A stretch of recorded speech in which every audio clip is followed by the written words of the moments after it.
அவர்கள் ஏன் அப்படி ஆசைப்படுகிறார்கள் என்றால், அவர்கள் ஒரு ரோங்கான இம்ப்ரஷனை வைத்துக்கிறார்கள். வெளிநாடு போனால் இங்கே நல்ல ஒரு வேலை கிடைக்கும், நல்ல ஒரு வாழ்க்கை வாழலாம் என்று.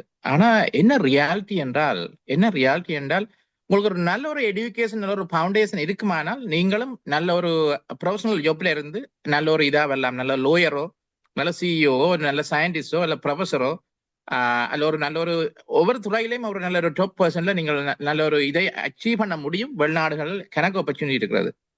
ஆனா அதே நேரத்துல உங்களுக்கு ஒரு நல்ல எடுகேஷனோ, நல்ல ஃபவுண்டேஷனோ இல்லையோ, நல்ல எடுகேஷனோ, ஈவன் நல்ல ஒரு ஸ்ட்ராங்கான அண்டர் கிராஜுவேட் டிகிரியோ, நல்ல ஃபவுண்டேஷனோ இல்லையோ, இந்த நாடுகளில் ஷைன் பண்ணி நல்ல ஒரு வேலையை எடுப்பது கடினமான விஷயம்.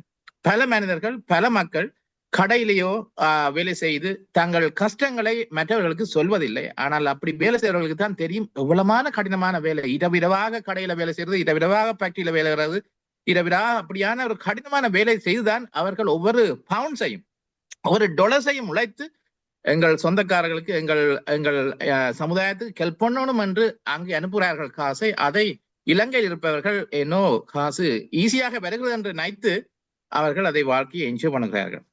அப்ப நாங்கள் எங்களுக்கு எப்படியான ஒரு அவேர்னஸை எங்கள் நெக்ஸ்ட் ஜெனரேஷனுக்கு கொண்டு வரணும் என்றால், இதுதான் ஐயா உண்மையான உலகம். நீங்கள் இப்படியான இதோட சில யூகேக்கு வருவீங்களோ, கனடாக்கு போவீங்களோ, சுவிஸுக்கு போவீங்களோ, உங்களுக்கு கிடைக்க போற வேலைகள் இது. இப்படியான வேலை தான் நீங்க செய்ய போறீங்க என்று ஒரு எக்ஸாம்பிளான ஒரு கேஸ் ஸ்டடியை எங்கள் மாணவ சமுதாயத்துக்கு, எங்கள் மக்களுக்கு, ஈவன் பேரண்ட்ஸுக்கு கூடி நாங்கள் அவேர்னஸை கிரியேட் பண்ணணும்.